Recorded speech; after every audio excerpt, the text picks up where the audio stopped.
वो इस्लाम को ऊपर रखते हैं या संविधान को ऊपर रखते हैं? नहीं, ये सवाल नरेंद्र मोदी से पूछा जाए, ये सवाल अमित शाह से क्यों नहीं पूछा जाता? आपको मुसलमान दिख गया, बोलो। मैं यही तो कह रहा हूं ना कि आप जिस प्रिमाइस से आते हैं, आपके दिल में बात क्यों पैदा होती है कि मुसलमान से पूछा जाए कि वतन के तुम वफादार हो या नहीं हो? क्या आप ये सवाल करेंगे मौलाना अबुल कलाम आजाद से? क्या आप सवाल करेंगे अल्लामा फजल खैराबादी से? क्या आप सवाल करेंगे जौहर बरदरान से? क्या उन उलमाओं से सवाल करेंगे जिन्होंने देश की आजादी के लिए जिहाद का फतवा दिया था? ये क्या बात है? बोलिए, 75 साल की आजादी मना रहे हैं, मगर आपके दिल में अभी भी एक कीड़ा है कि मुसलमान वफादार है या नहीं है। मैंने भारत के संविधान के ऊपर अल्लाह के नाम पर ओथ लिया है।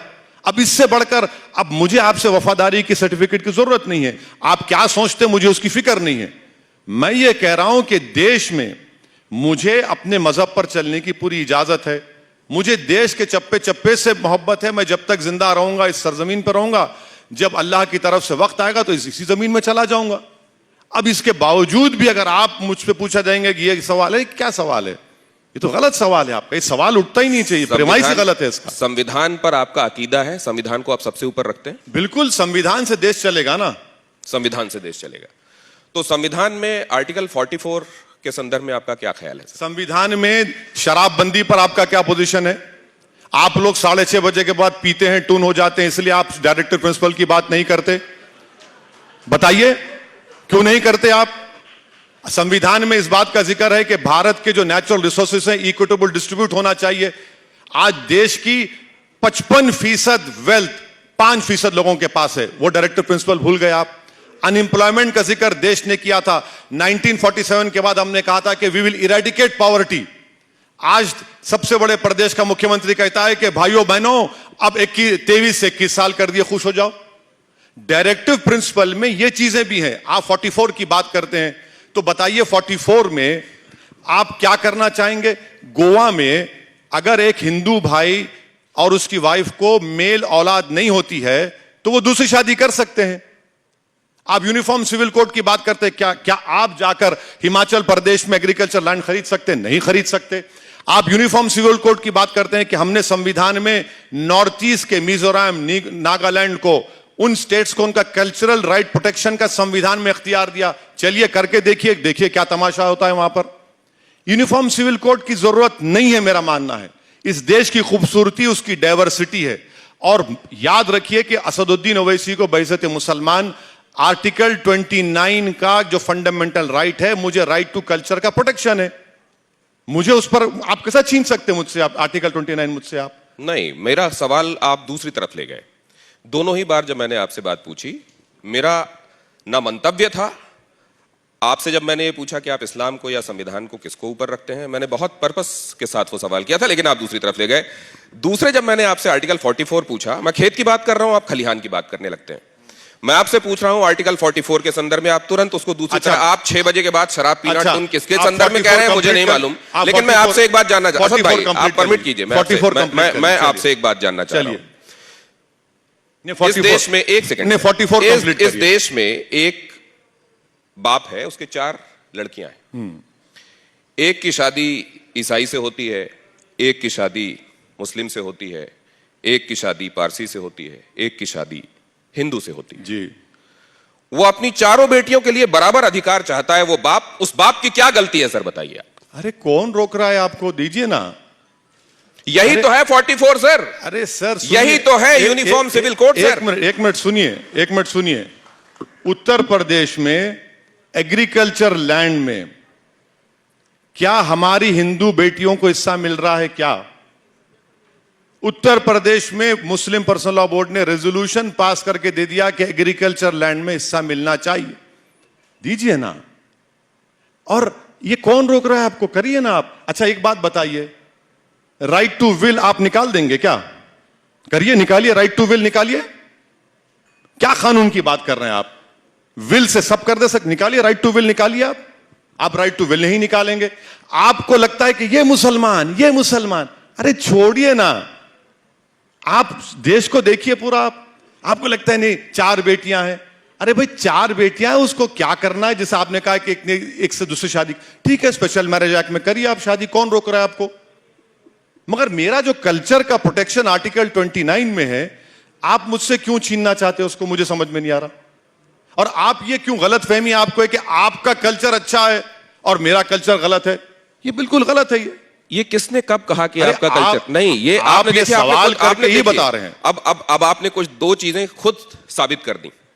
आपने कहा कि असदुद्दीन ओवैसी कभी मुसलमानों का लीडर नहीं बनेगा, लेकिन आपने अभी मुसलमान है आपने खुद ये बता दिया कि एक्चुअली आप किसकी नुमाइंदगी कर रहे हैं। बिल्कुल नहीं। अगर मैं बोलूंगा मुसलमानों के बारे में तो क्या मुसलमान क्या मार्स से आए क्या? नहीं, भारत की सरजमीन के है ना। मैं वही कह रहा हूं, बोलना चाहिए भारत के नागरिक आपको है। नहीं, मेरा कल्चर और आपका कल्चर है तो हमारा कल्चर है सर। आप मेरा कल्चर हमारा कल्चर क्या कर रहे मैं हैं? आपसे देखिए, वही तो संविधान को समझ नहीं रहे ना आप।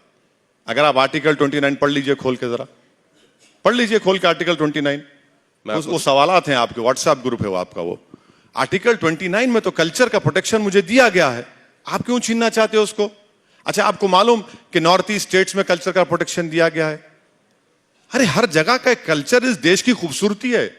जब मैंने आर्टिकल 44 की बात की तो आपने कह दिया कि कितनी बच्चियों को उत्तर प्रदेश में जमीन पे हक मिल रहा है। मैं एक बात ये जानना चाहता हूं कि अक्सर इस तरह की बातें करने वाले और समाज के उस तबके की नुमाइंदगी का दम भरने वाले, अगर प्रत्यक्ष नहीं तो परोक्ष रूप से भरने वाले, उनको मैं हमेशा एक स्टेटस में देखता हूं, एफ्लुएंट देखता हूं।